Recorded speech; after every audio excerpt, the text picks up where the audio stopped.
We are, very, very happy to be joined by three panelists who will share their uniquely informed perspectives and make visible the stories of those who were killed here 21 years ago.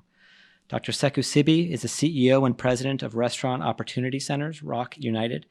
He leads a national staff to support membership operations, training and education programs, community and public engagement, as well as policy advocacy and organizational development. Under his leadership, ROC United is promoting policies that improve the lives of restaurant workers and their communities. Before co-founding ROC, he held a variety of jobs, including, as you'll hear, working as a chef at Windows on the World, the restaurant atop the North Tower. A polyglot, he speaks 4 languages, which is 3.5 more than I do. Dr. Siby was featured in major national publications and television networks. He was awarded the prestigious Heroes Award and National Leading from the Inside Out year-long fellowship by the Robin Hood Foundation and Rockwood Leadership Institute in 2013 and 2018, respectively. Earlier this year, he was elected as member of the board of the National Skills Coalition. He holds an MBA and DBA in business management from the University of Phoenix School of Business. Alexandra Délano Alonso is associate professor and chair of global studies at the New School and the current holder of the Eugene M. Lang Professorship for Excellence in Teaching and Mentoring. She received her doctorate in international relations from the University of Oxford. Her research focuses on diaspora policies, migration in the Central America, Mexico-U.S. corridor, and the politics of memory in relation to borders and violence. She is co-founder and former co-director of the Zolberg Institute on Migration and Mobility with Miriam Tickton, as well as member of the New School Sanctuary Working Group and faculty advisor to La Gente student organization. She's the author of Mexico and its Diaspora in the United States, From Here and There, and the poetry collection Brotes. She is also co-director of the short film Fragments, Traversing Academia, Activism, Art, and Poetry. Her works seek to create a dialogue that centers on transformation and social justice. Benjamin Nienass is associate professor at the Department of Political Science and Law at Montclair State University. His research on the politics of memory in Germany, the United States, and Mexico has appeared in the Review of Politics, Politics and Society, the German Studies Review, Globalizations, the Latin American Research Review, Current History, and many other journals, as well as in several edited volumes.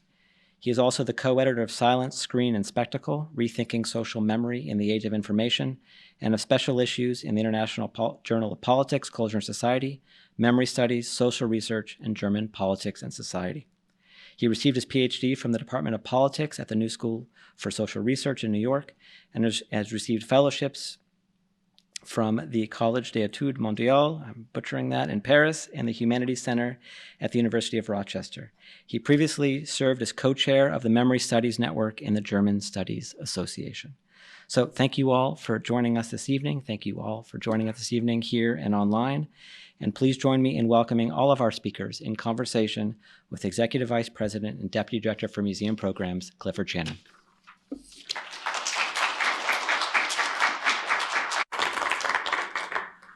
Good evening, everybody. Thank you, Noah. Thank you, Senator, for coming, joining us.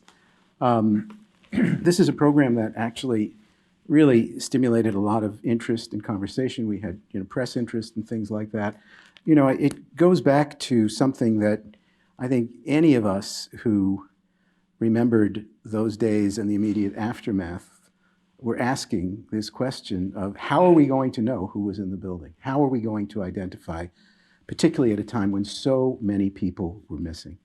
And so you all, in one way or another, have tried to wrestle with this idea of disappearance and connect it, of course, to the moment of the event, but also to the conditions under which many of the undocumented workers had already been living prior to the attack.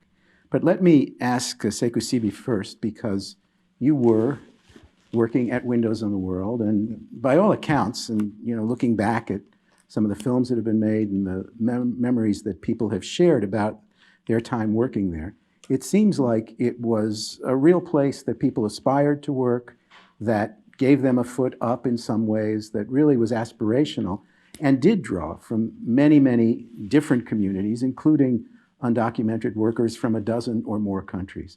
And so talk to me a little bit about the environment that you found yourself in there and what it was like to be at the top of the world working with these colleagues from everywhere that you could see.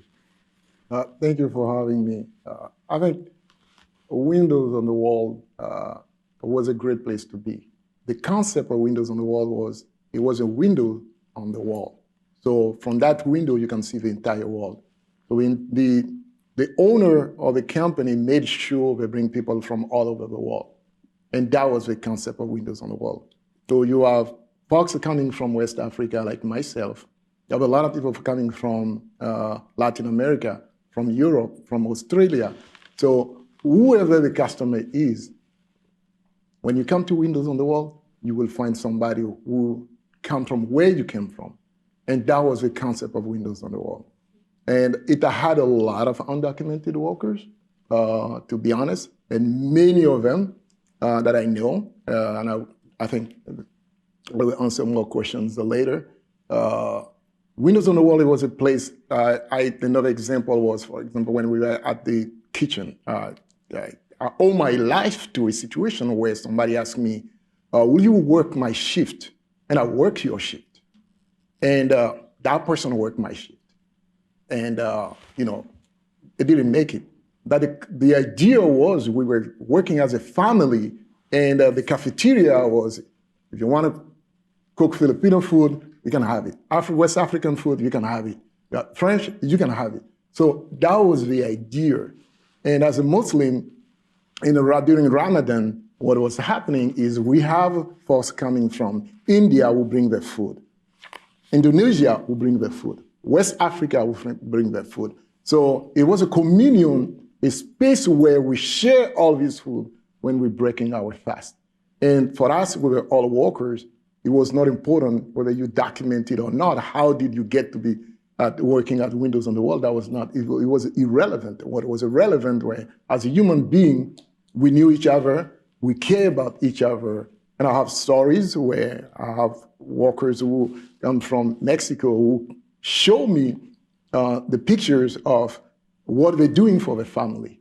And it aligned with my story, because we all came in this country for our American dream. But Windows was that space. It was like a family. Let me ask Alexandra and then Ben to broaden the frame a little bit for us. I mean, we all know that a large part of the restaurant business does depend on undocumented people for various sorts of labor, deliveries, whatever it is. What can you do to just sort of pull the camera back a little bit from what Sekou describes in terms of that place and the general presence of the undocumented, let's call it in the World Trade Center or a place like the World Trade Center? Well, at the time in the early 2000s, there were, at least from the Mexican perspective, around 186,000 migrants in the city, according to the census. But of course, we know that that number is just an estimate, because there are so many undocumented workers in the service industry, and other in construction industry and many other parts of the economy. But if you think of a place like the World Trade Center, when the attacks occurred, I think the first impression was that there would be a very significant number of undocumented workers in the area, because they were delivering food or beginning, to cook the food for breakfast, or working in the building, also cleaning and maintenance. Sekou pointed out to us when we interviewed him in 2012 that the graveyard shift was just ending at the time, right? From midnight to 8 in the morning. So many people were also leaving the building at the time who were in charge of cleaning and preparing for the next day. So you can imagine that was a sort of population in the area at the moment. Ben, do you want to add to that? I don't have too much to add to that in particular, other than maybe that I think, as you pointed out earlier, I actually think the immediate reaction to the event was that people were actually surprisingly aware of the fact that that is the case, right? And people were asking themselves, who are all the people that we will have a hard time accounting for on these days? So people were really aware that the World Trade Center was a place that would combine all these different types of labor, and people who were not necessarily residents at the World Trade Center, but would be in that building to do exactly all of these services. So I think there was quite an awareness, and we will talk about, I think, a little bit later about how that translated into recognition. But I think New Yorkers and then the relevant authorities had a pretty decent grasp that there must have been a pretty big number of undocumented migrants. I mean, the World Trade Center was itself aspirational in terms of this belief that, world peace through world trade. That was the premise that led to the building of it. And I think it was a very international environment. But I want to get us to the day, and Sekou, with apologies to ask you about the day, because you said before that you had traded shifts with a friend of yours. Yeah. Tell us about that. Tell us about him. And tell us about that day as you began to learn what had happened. Yeah. So first of all, it was a friend of mine who was undocumented who got me the job, right? He passed away. He was my roommate. So I have a friend of mine called Moises Rivas. He was from Ecuador. So he asked me to swap shift with him because I used to be off on Sundays and Mondays. And he told me, look, I had a gig to work in a bar. I play guitar. I have this gig, and I wonder if you can work for me because you're Muslim. You don't go to church on Sunday. You can work for me, and I work for you on Tuesday. So I'm like, dude, I don't have any problem with that, right? I work for you on Sunday, but because I want to be off Sunday, Monday, now it has to be Monday and Tuesday. So that's how it happened. So the day of 9/11, it is the other friend who got me the job. It is his wife who called me in the morning. She's calling me, she says, Sekou, I'm calling my husband because your building is burning. I said, what are you talking about? The World Trade Center is a huge building, cannot be burning. So turn the TV on. So that's when I turned the TV on. And right away, I pick up the phone. I had two phones in the kitchen. I start calling, and the phone was ringing, but nobody picked up. I called the other phone, and I call my friend's wife. I tell her, look, don't panic. Karim is smart. He's going to get out. And, one day passes. He didn't show up. We go to hospital, can't find him until that time when we have to come to the realization that we will no longer see him. And he has children, and those children didn't want to see any plane because when they see a plane out, they run in. So it was a lot of situations like that I had to go through, but it wasn't easy because I had my entire morning crew, all the people that I interact with, because I speak a bit. My Spanish is not that great, but it is not bad also. And most of them, when we work in the morning, what we do, and a lot of them came from Ecuador. Like I have Leonel Morocho, I have his younger sister who just had a baby like 3 months ago. She was there in the morning, right? So generally in the morning when we finish working at noon, we go to Corona Park. It was close to the time at US Open. We go and we play soccer there. West African, Latin American, our preferred sport is soccer. So I pretend to be Pele when we go there. Just to tell you, this is what happened. And I lost all this crew. I had 2 people left. There was Luis from Mexico and myself. The entire group with which I used to play soccer, they were all gone. So not only that the building collapsed, which I did not realize the same day that I lost my job, because the following day I had to get dressed and pretend to be going to work until I got to the subway station to realize, but where am I going? I did register that the building fell, but I did not register that was also the end of my job. So, this was the reality the day of 9/11 and the day after. So let me turn, Alexandra, and Ben wrote a really interesting article called Invisible Victims, Undocumented Migrants in the Aftermath of September 11, where, you pick up the story because, again, as we all remember, there were so many people missing, and it was really impossible to begin to figure where to look for them and the numbers. Mayor Giuliani at that point was literally talking about tens of thousands of body bags that would be needed. That turned out, fortunately, not to be the case, but still, more than 2,700 people killed here in New York, and some unknown number of them would have been undocumented, so doubly unknown in a certain sense. What was done initially to try to determine, in the midst of all of this confusion and all of this emotion, and all of these people missing, what was done with the particular intent of trying to determine who was in the building who would not have been documented under normal conditions? So our research focused on the Mexican migrant community and the efforts to identify groups. So that I will focus more on that, but it applies to other groups as well who had difficulty being identified because they didn't have an identification card, or they were working with a forged ID or with a borrowed social security number.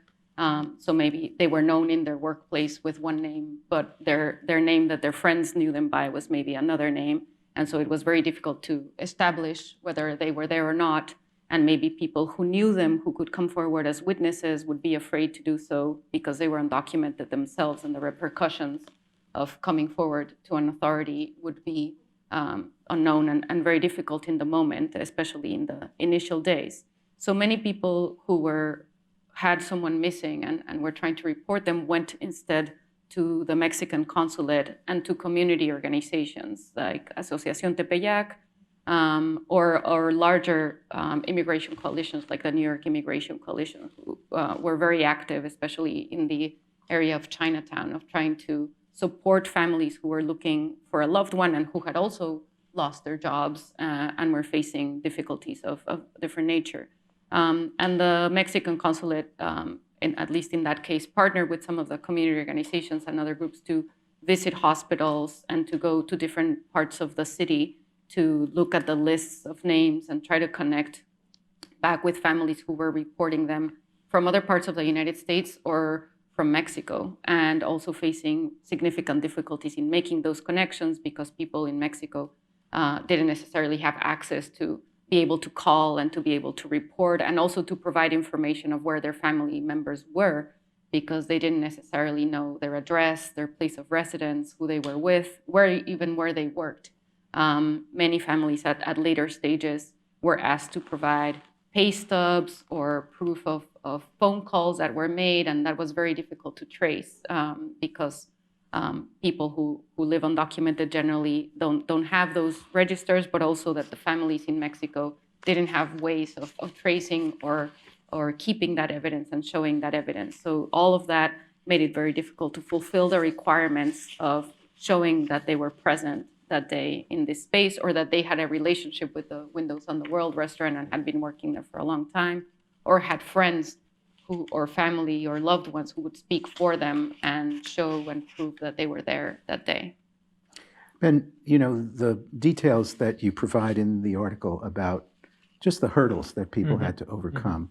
And yet at the same time, there was this recognition as the Victims' Compensation Fund was created, but even earlier through the city agencies, there was this recognition that there was some community, they didn't know how large, of undocumented people who also needed to be included in whatever was being done for the families. That's a tension that seems really to grip the heart of what this issue is. Absolutely, yeah. So, which is kind of what I alluded to earlier. So the idea that there seemed to have been quite an awareness early on that there could be these people who are doubly absent in a way, and that has a lot to do with the fact of what their existence looked like before the event.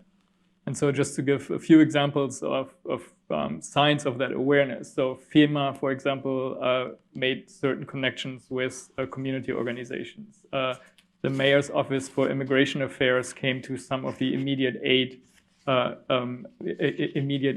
services that were provided on the piers, etc.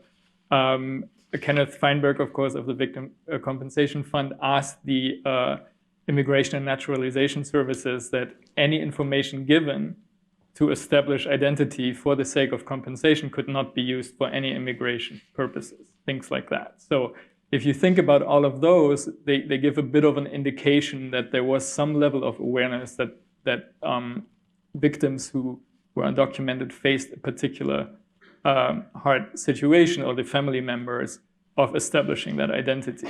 And yet, as you point out, it also became very clear and very quickly that the logics of evidence that were used by these different agencies in order to establish identity were basically logics that could not be fulfilled by people who had been undocumented. And there are all kinds of technical issues here. This, of course, was a federal crime scene, so the FBI got involved, and they had very specific standards about establishing an identity and to get a death certificate. And then you are talking about social security number, you're talking about witnesses who can vouch that you existed and who know your name. You're talking about all kinds of documentation that these people, for good reasons, didn't have. So yes, there's this tension of a relative openness, but then also a kind of inability to just switch from one day to the next and make a non-existent or an absent existence suddenly visible to the state, to relief agencies, to the public. Can I add something very briefly, just to kind of even broaden the frame a little bit more, that is usually the case with other emergencies like Hurricane Katrina or Hurricane Sandy, where there is a recognition and an effort to reach out to populations who are undocumented and who are expected to be on the margins of the ability to reach them, to offer this support. But there is a larger systemic issue where these populations have been excluded for so long that it's very difficult to reach them and for them to trust that they can come to these spaces and feel protected and feel safe in the long run. So even, for example, when there were spaces in the piers where people could come for aid, there were police officers all around them, and people would be afraid of coming into that space, or volunteers who would immediately ask you for an ID or a social security number, not knowing that would be an impediment for someone. So many people could not reach these support systems and these services because those structural issues that are there that make people invisible already in life, in this moment of crisis, made it very difficult for them to actually get this support. And I think I want to just make the point that we continue to see this, that it's not only 9/11, that we're faced with a systemic issue, and that talking about this in these spaces can be an opportunity for us to have more awareness of the importance of recognition. Well, in that spirit, Sekou, let me ask if you wouldn't mind.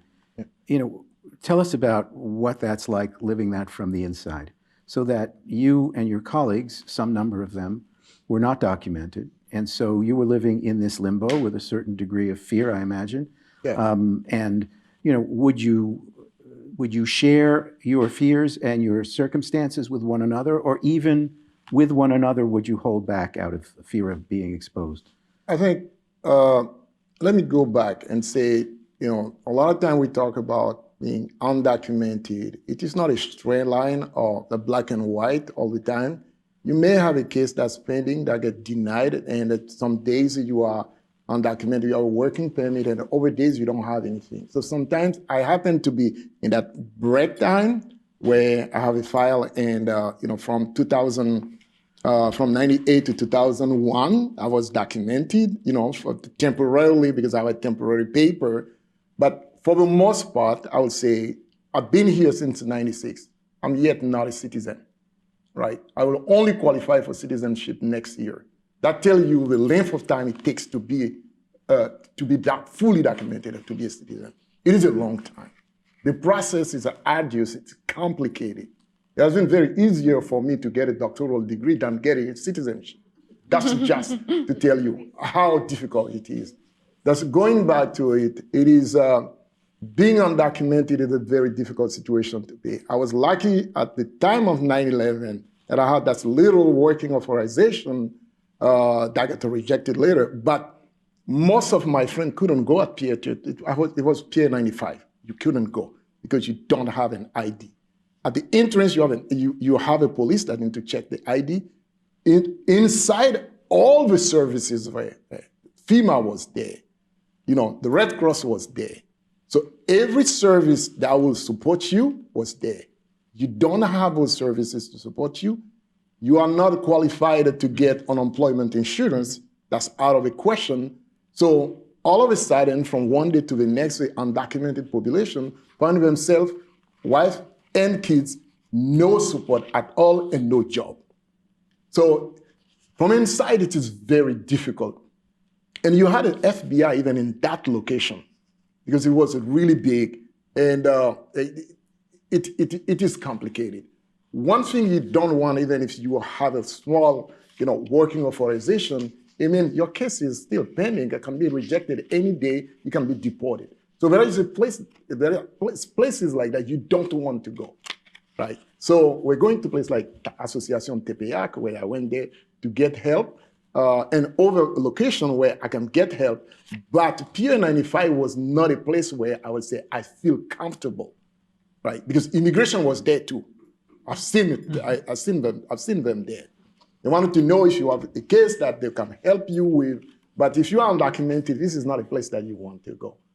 So I think maybe they learn later of not doing the kind of thing that they did after 9/11, because everything was centralized at Pier 11. But my experience was it was all in one location, and you have police, you have soldiers, because it was 9/11, up in arms, right?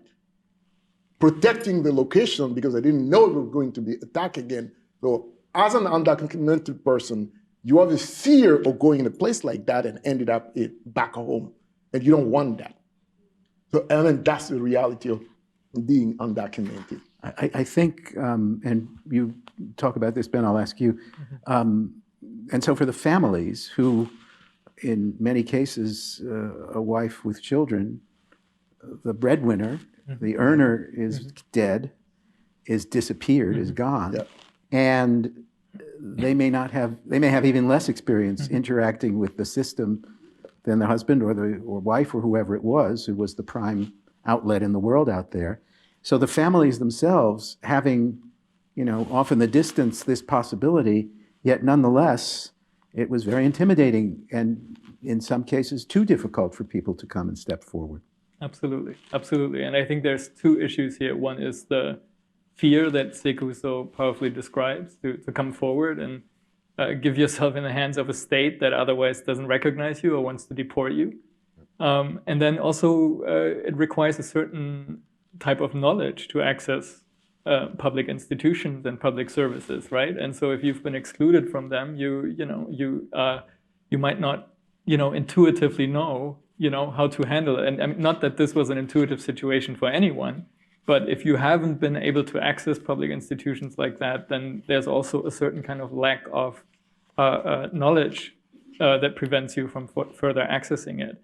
And I think something that Sekou mentioned is really important to highlight. So we are often thinking in terms of access to the compensation fund, which thinks of the payment that you receive as a compensation.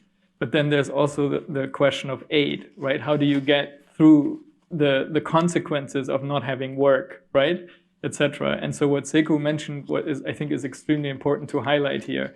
If you think of all the things that you couldn't access as an undocumented worker, the list is very long. It's union benefits, workers' comp, it's unemployment benefits. Federal law prevents undocumented workers from accessing those. It's long-term payments by FEMA. It is life insurance policies, et cetera, right? So we have to think of a much broader context in which these families were utterly lost and on their own, with the exception of long-standing relationships through community organizations who had done that work and who actually got funds for them, but certainly not always through the state, but through other means. Alexandra, the paper that you wrote focuses, as you said, particularly on the efforts by the Mexican consulate here in New York. And I wonder if you could detail those a little bit, because it does kind of capture the dilemma, in this different context. At least from reading the article, it does not seem like there was any hostile intent on the part of the authorities to exclude, whoever the Mexican consulate was looking for. But there were a number of people who the Mexican consulate believed were undocumented, who had died on 9/11, but they could provide no evidence or proof of this. And so not everyone who the Mexican consulate believed was at the site was ultimately identified as a 9/11 victim. But the work that you detail, really, I mean, it's an extraordinary effort that the diplomats here made, and I think it's worth talking a little bit about that. So initially, the Mexican consulate received more than 2,000 calls of people who were missing, and they had to, over time, many months, make that list a little shorter as they found people and started to, collect the evidence that they needed to show where they were. Some of the people who were reported weren't even in New York, and it was just this work of the whole consular network, which is about 50 consulates around the country, connecting and doing this work of locating people, which was extremely difficult because they also don't know exactly where people are. Their database doesn't fully report people, don't always approach the consulates either. So this work, when they finally got to a shorter list, included 15 people. And of those 15, only 5 are recognized in this memorial.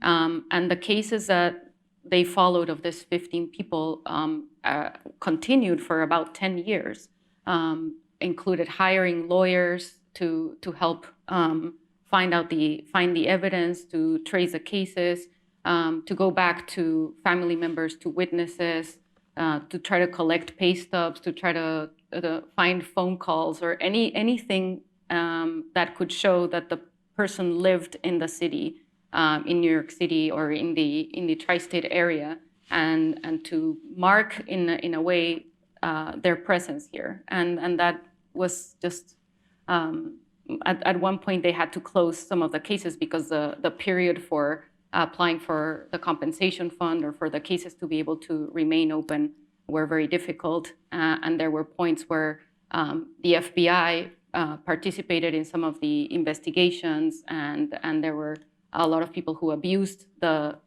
people who were reporting these cases, lawyers who try to get more money out of it, and the cases ended up being dismissed because they didn't handle them properly. So it was a very sensitive process where many people were involved that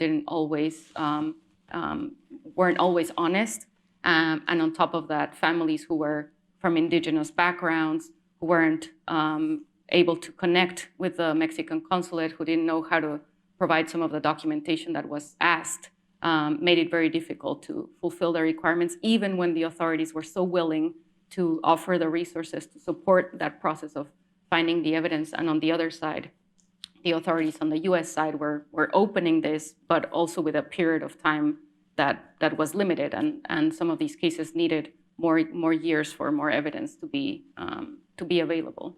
One of the things, Ben, from the paper that it stuck with me is there was some number of people, and it's not necessarily the case that they were 9/11 victims, but it's just the condition of people coming from distant areas in Mexico or elsewhere who are here alone, young men coming here and working, and they don't really have much contact with their family. And so whether that's by choice or because it's just difficult to maintain communications depends on the case. But there's just a subset of people who are still a subset of people, I assume, who just are here and quite isolated and removed entirely from the life they left behind. Absolutely. And I think that's actually, I'm really glad you bring that up, because there's the whole bureaucratic element that we've been discussing, the logic of evidence, not having a social security number, but there's also the social isolation. Again, there's no reason to generalize here. Sekou just described so beautifully how much of a community there also was. But there's also, of course, there are those cases that we describe in the paper of single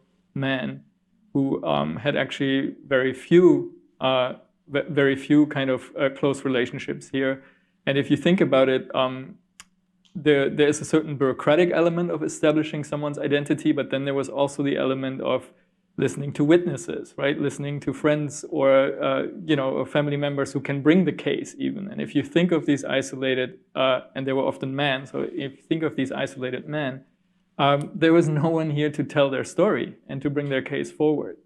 And I was, just to bring it back to the memorial, I was talking to Alejandra right before the event. I went back to the memorial, which I had seen many times before, and I was just reminded of the arrangement of names on the memorial. And of course, it's this idea of meaningful adjacency, right? That you put these people in a relationship to one another. And I was thinking that even if we were to, and Alejandra reminded me of this, even if we were to include these names in the memorial, we would have a very hard time establishing some meaningful adjacency there, given their social isolation before the event. And I think it really, really struck me that that would yet be another way of excluding them of a certain way of recognition, because we're not just recognizing names, we're recognizing a personhood, a life, an individual story. And it's just so much harder in those cases when they've been shut out of political and social life. Yeah, Six, if I may, please. if I may add something here. I think a lot of young men who live in group setting, they live 4, 5, 6, 7 in, apartment. They trusted the, what is the right word? that I'm Roommates looking or for? colleagues? Yeah, the closet in the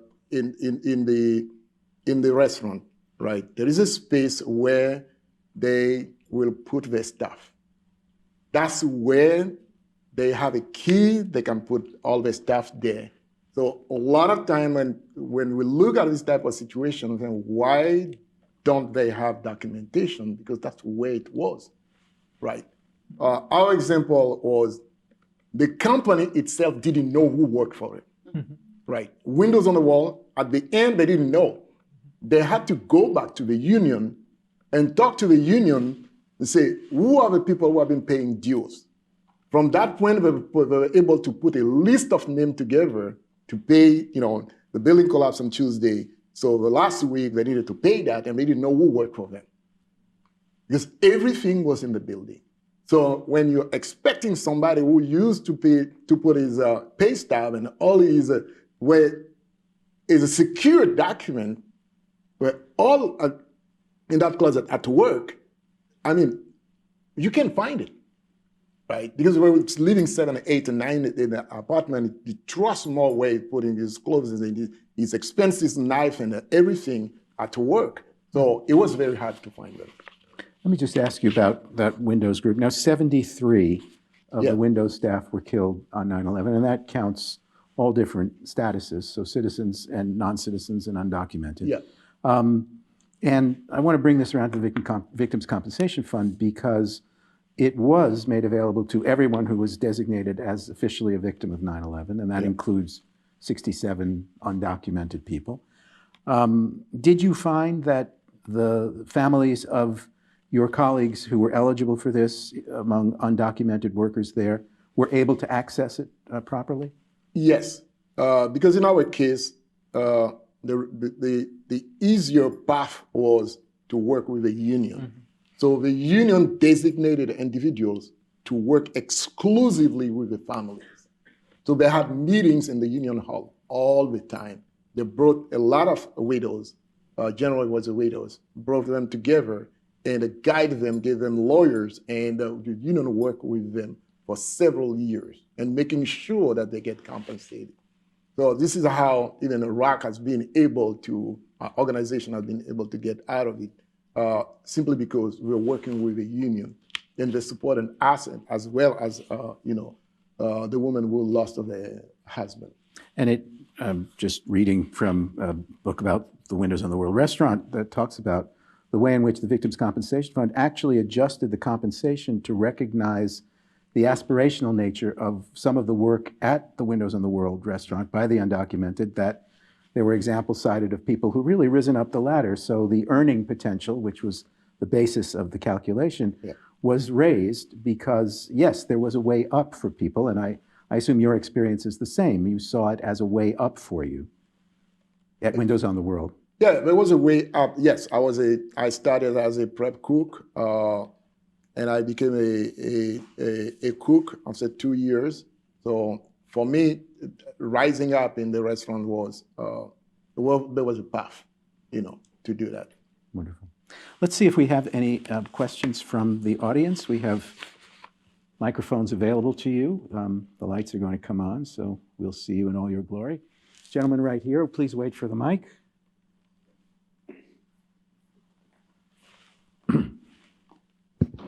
I'm sorry, Sekou? Yeah, Sekou. Sekou, sorry, I apologize.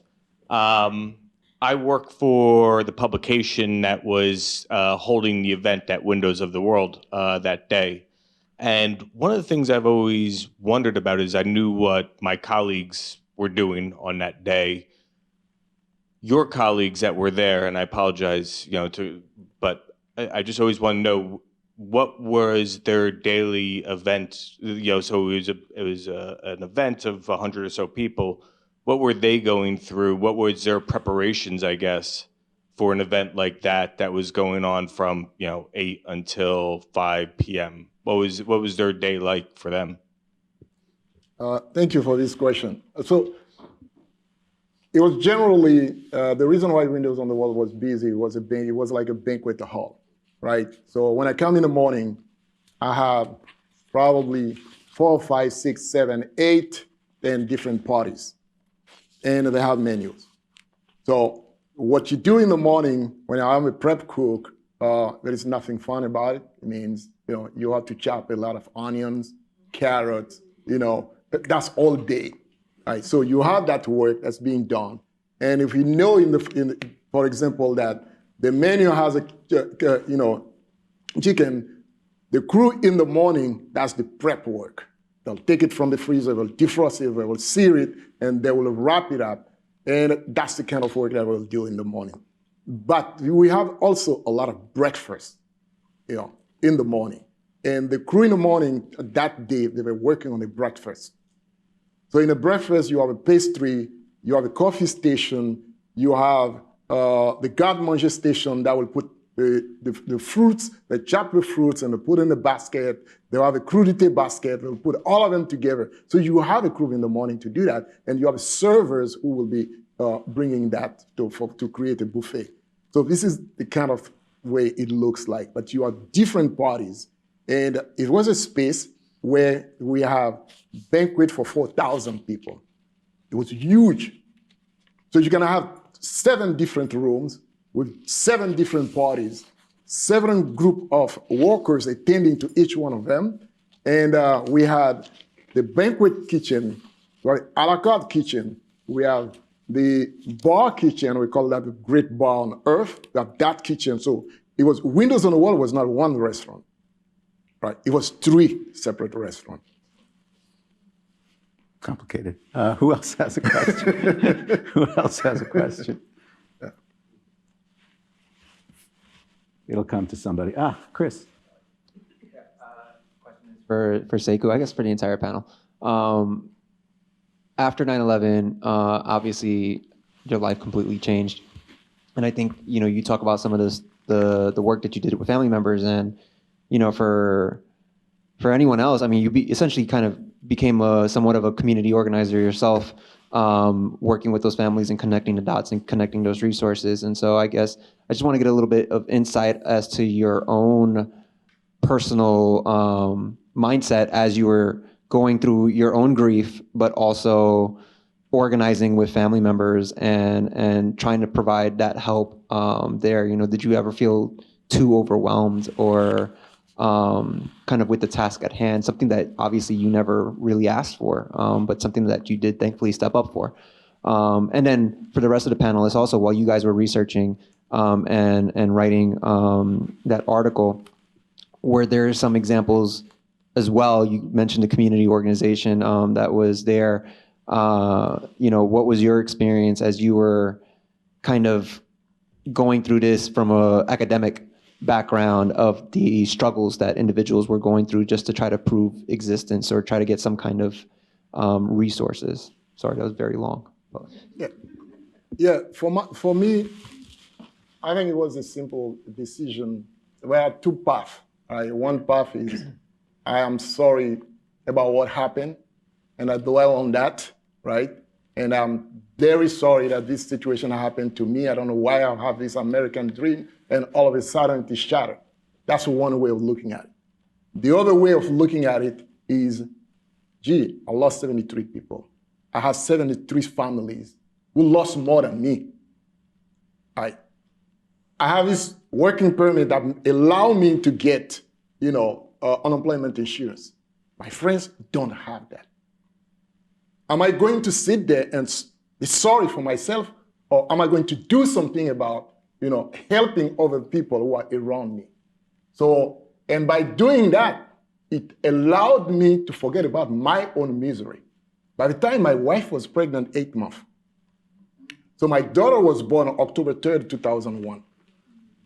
All right. So I had a pregnant wife that's there, and I was going through this, but I felt it was more interesting for me to take my mind and put it on helping others instead of sitting down and being sorry for myself, because I think my life was spared.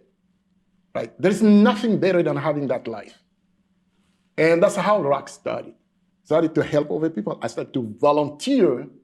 And then later on, when I spent 6 months volunteering, and by mid-2002, I decided that I don't have much to do volunteering because we were getting far away from the 9/11 situation. I became a cab driver. And the reason why I became a cab driver for another 6 months was it was painful for me to be friends with people and lose them.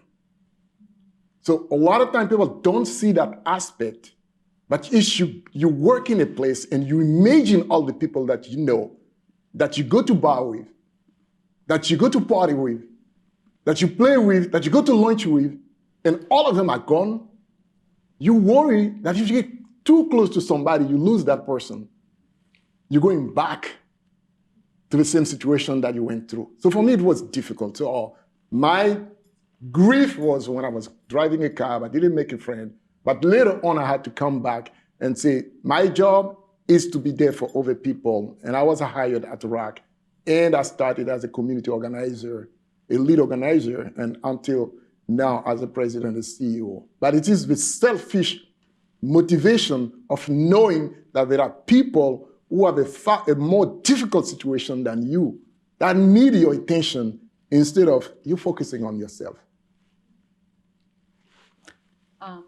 Well, we started this work around the 10th anniversary of 9/11.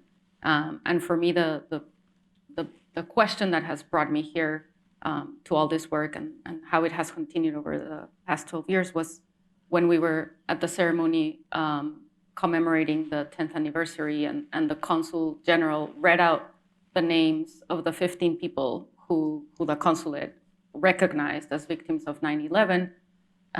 Then I noticed that only 5 of them were on the memorial, but the consul emphasized at the end of his speech that these are the 15 victims we're commemorating today. Well, actually, there were 16, but then they realized that one of them was Puerto Rican, so they took him off the list.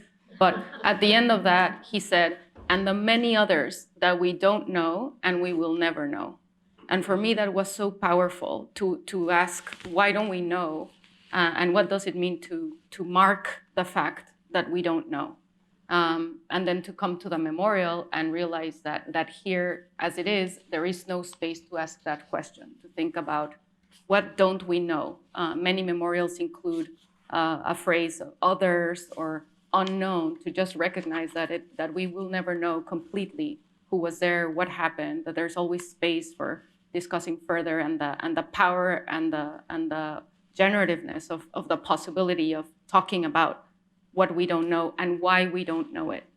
And that has taken us further than this event to think about the larger question of migrant deaths at the border, in the US-Mexico border, but also in other spaces, and think about how many of these migrants are unrecognized, how many families go through this process of not knowing what happened to their loved one, not having any form of recognition, not being able to access any state systems in their country of origin or in the country where their loved one went to know what happened, to be able to get a DNA sample, to provide any of the documentation that would allow them to identify remains or to find out where their loved one is. So for us and for me, it has this event has brought me to these larger questions of the systems and the structures that we live in that generate this absence, right? This invisibility,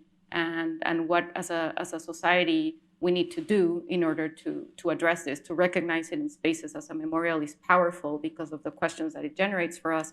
But those questions should lead to a larger systemic change. What do we need to change in order for people to not be excluded and to not go through these processes?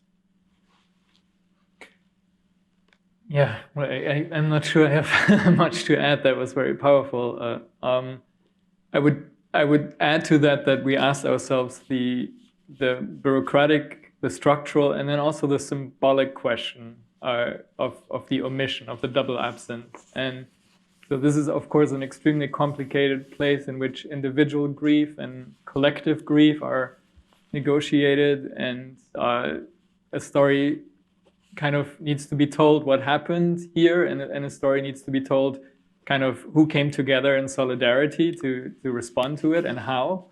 And I think Alejandra and I asked ourselves very early on, who was part of that collective, who was allowed to share in that grief, who was the community of grief, and what does it mean that some people were excluded from that? And you can think of it as a kind of doubling down on an injustice that already existed, while they were excluded as undocumented workers. But I think there's also something larger going on, where we can kind of ask ourselves what story we were telling about New York City. Because I remember very vividly, and we found that in our research too, one of the responses of resilience was that we're a city of immigrants, and this was a global event. And not just Americans died that day, but Noah can correct me if I'm wrong, people of More than 90 countries. 90 different, right, thank you, 90 different nations. And so again, in a moment like that, where there's an opening, where New York already tells the story of a city of immigrants, where we're reflecting on absence, right? That's, I think, the official name of the memorial, right? Reflecting absence. Mm-hmm. And still we can't see some of those people, right? When that visibility should be extremely sharpened, I think then we really could use this opportunity to really ask ourselves what just constantly reproduces this invisibility, even in a moment when, our vision was already sharpened. And I think that just struck us from the very beginning of the research. It's a fascinating conversation that we'll have to have in chapter 2, but what a memorial does, what it can do and what it can't do, Yep, are all implicit in the comments that you've made, and it's something we've thought about a lot here. But we have come to time, and this has really been remarkable. I thank the three of you, Alexandra Délano, Sekou Siby, and Benjamin Nienass, and please join me in thanking them for coming tonight.